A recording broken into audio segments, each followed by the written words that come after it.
হুনহুনা রে হুনহুনা পালকি চলে হুনহুনা, হুনহুনা রে হুনহুনা পালকি চলে হুনহুনা, হুনহুনা রে হুনহুনা পালকি চলে হুনহুনা, হুনহুনা রে হুনহুনা পালকি চলে। আর কিছু পরেই মল্লপুর যুবরাজ। আমি শুধু ভাবছি এই জায়গায় রাজরানীকে নিয়ে আসা কি উচিত হলো?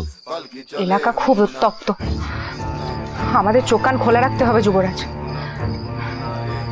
হঠাৎ তাঁবুতে আগুন লাগাতে আসা, বিস্ফোর রেখে যাওয়া, এগুলো কিন্তু সব আকস্মিক আক্রমণেরই ইঙ্গিত করছে। দয়রাম দাদা, আমাদের খুব সজাগ থাকতে হবে কিন্তু। কি বুঝলেন খাজাঞ্চি মশাই?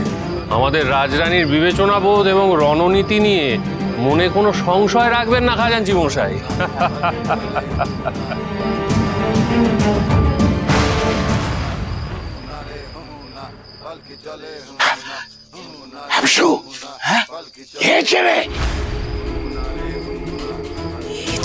খুড়ো ভিত্তি পারবে না, কিন্তু ওদের হাতে বস্তা কেনে?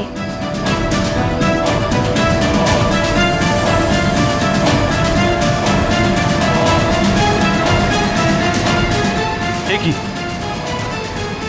পথ তো বন্ধ। দেওয়ান মশাই, হ্যাঁ, যে করেই হোক এই রাস্তাটা পরিষ্কার করুন, প্রয়োজন হলে গাছটা কেটে দিন। হ্যাঁ, নামান নামান, পালকি নামাও। এই গাছটা কেটে সরানোর ব্যবস্থা করতে হবে।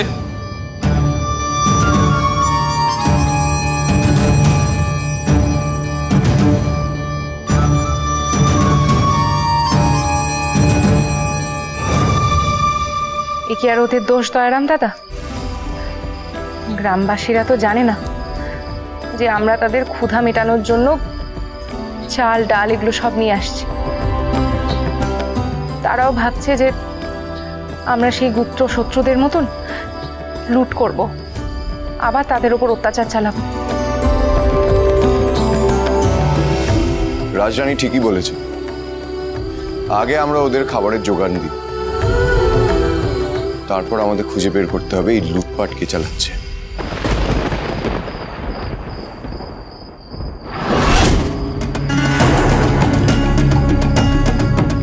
बहुत दिन बाद फिर से मुलाकात हुई युवराज, मजा आएगा। हम लोग ऐसे उनको लूटेंगे कि वो समझ नहीं पाएगा कि कौन उन्हें लूट रहा है।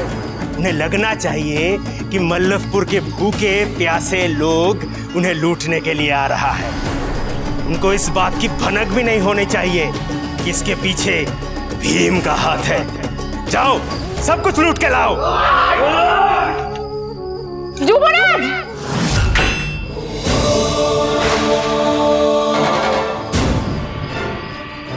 মল্লপুরের গ্রামবাসীরা আক্রমণ করেছে, সবাই প্রতিরোধ গড়ে তোলো, রাজরানীকে রক্ষা করো, সাবধান।